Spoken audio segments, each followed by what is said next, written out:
Hello and welcome to Freud and Beyond. So today's video is going to be a book review, and this is a book everyone's nearly heard of.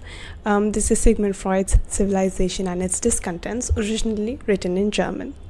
So I read an English translated version, and I read this for a class assignment a really long time back, but I thought, it's time to bring it back again because this is a book which is relevant for all ages. It was written in 1930 and even today we're reading it 2023. So the aim of the work, what Freud actually aimed, was to get across to the reader that this idea that civilization as we know it gives birth to the neurotic individual, and this is because of the way how civilization has been structured. So I read the translated version, like I said, and it's some 90 odd pages. And in these 90 pages, we see Freud explaining the structures of society and the birth of this individual along three of his principles: reality principle, pleasure, and death. So it's a continuation of the critique of religion, which he began in his other book, The Future of an Illusion.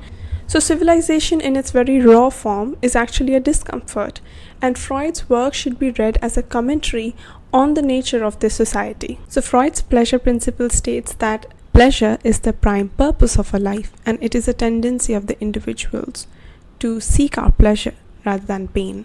And it is the nature of the principle, it is so that this never gets fulfilled. And what we as individuals are left to do is look for other alternatives to sort of make a compromise. So the pleasure principle has two sides to it, one positive and one negative. And the positive is that it tries to gain pleasure, and the negative side is that it tries to avoid displeasure. So within all of these restrictions in our life, we have three sources of our suffering, and we have three ways of dealing it, according to Freud. So suffering arises from three things: old age, our relation with other individuals, and our relation to the external world. And we have three ways to sort of deal with these suffering as well. The first is deflection, substitution, and taking in intoxicating substances. So all of this deflection, all of this suffering, what it gives us in life is art, ideologies, science, where he argues that individuals have a need to transcend their self while reality also remains, and therefore it also propagated the idea of taking in intoxicating chemicals to reach that state of mind.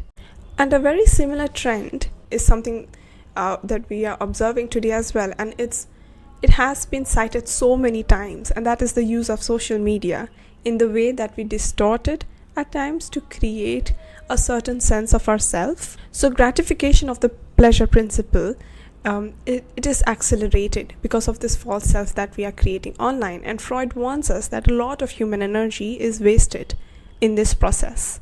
And the incompatibility of the false self and the real self poses real danger to us because it creates a split in our psyche, and sometimes this is not a split that we are able to come to terms with. So while social media is sort of giving us an escape in life, it is providing us with different platforms, different sorts of mediums to express ourselves, but it also carries this danger in tandem. And the danger is that it can aggravate the things which are actually causing us suffering. So while it is also technological progress, it is also giving rise to a lot of boredom.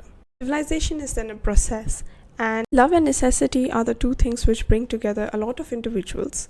So necessity arises from the fact that you have to work to sustain yourself, to create a life, and love from the fact of keeping your sexual partner together with you. So the idea of community came up as such because it was trying to bring individuals together.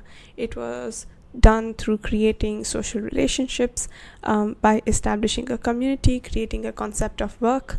So thus, for the good of all, individuals have to sublimate their desires, accommodate, learn to compromise, and come together in a community.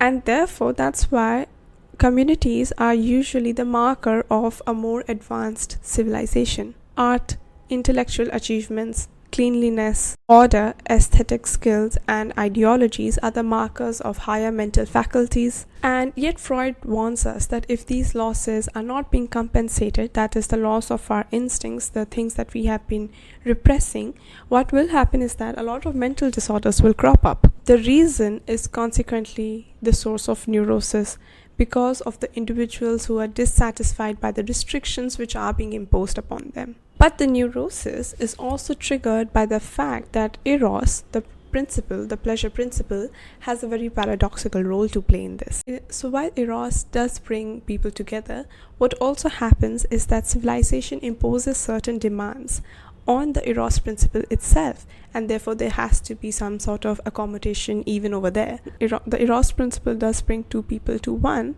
but it does not always benefit the requirements of the civilization. This is observed when we see sexual instincts being repressed into aim-inhibited affections in the form of taboos and rules and regulations as to what sort of an affection is socially acceptable, where it can be expressed, and etc. So in the book, Freud also observes a similarity between the development of civilization and the development of the individual. There are similarities and differences, such as both individual and the civilization aim at integration. They aim at coming together, forming groups, forming units of individuals. There is also the creation of the cultural superego in parallel to the creation of the superego in the individual. However, the development of an individual is actually an interaction between an egoistic sense of pleasure and an altruistic desire to join a community.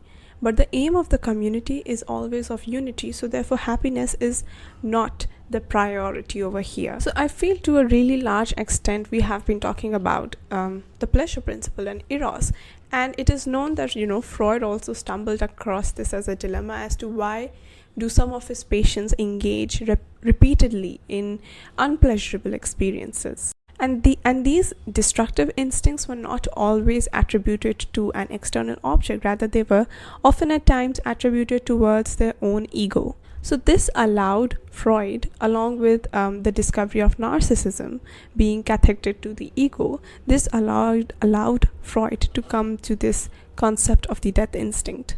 So operating in neurosis such as trauma, what the death instinct tries to do is to bring that individual back to the state of things how they were before, and in this it faces death face to face. Freud drew the conclusion that not all instincts can be libidinal in nature, and there is also something known as the death instinct which is operating. The death instinct is natural aggression and destructiveness which is aimed externally as well as internally. So now what happens is that we come to this point where civilization is considered contradictory to the nature of death instinct, because it is all about eros, it is all about people coming together in a community, but death instinct is not that. And this is how certain commandments like the need to love your neighbor comes up from, because the death instinct is always operating, but for the individuals, in exchange of the security that a community gives, what they have to do is to convert this energy, this death instinct into psychical reaction formations for a civilization to actually come up. To handle the presence of the death instinct, what an individual does is that they introject and then they internalize, and this creates the superego, which is known as the conscience in individuals. The superego in turn generates the feeling of guilt and also explains our need for punishment. This is because the death instinct is pure aggression which has to be channelized through different routes. An internalized sense of guilt, which is kept there thanks to our superego, it keeps the anxiety intact. And this anxiety is necessary because this is what keeps us in mind the fact that we don't want to hurt the people we love, or we don't want to lose the people we love. And it also keeps us on our toes when it comes to authority. Fear of the superego acts as the basis of our anxiety, which then appears unconscious or in the form of dissatisfaction. The sense of guilt is therefore the cost of keeping up with civilization. So the work really raises a lot of important, crucial questions for us to think about, such as the nature of our humanity. Is aggression a very natural state to us? Can there be any human society without a social contract or ethical commandments? Or is there a different version of a society which is possible, like a more healthier alternate version, and also what comprises healthy when we talk about it. Is the neurotic individual a very necessary outcome of civilization? So these are the questions which do come up when you're reading Freud, especially in today's time. So that is all for today's video, and I will be bringing forward more book reviews as we go on. The nature of this channel will broaden and increase as we go on with each video, and I hope that all of you stay tuned for the further things that are coming up. So see you soon. Bye.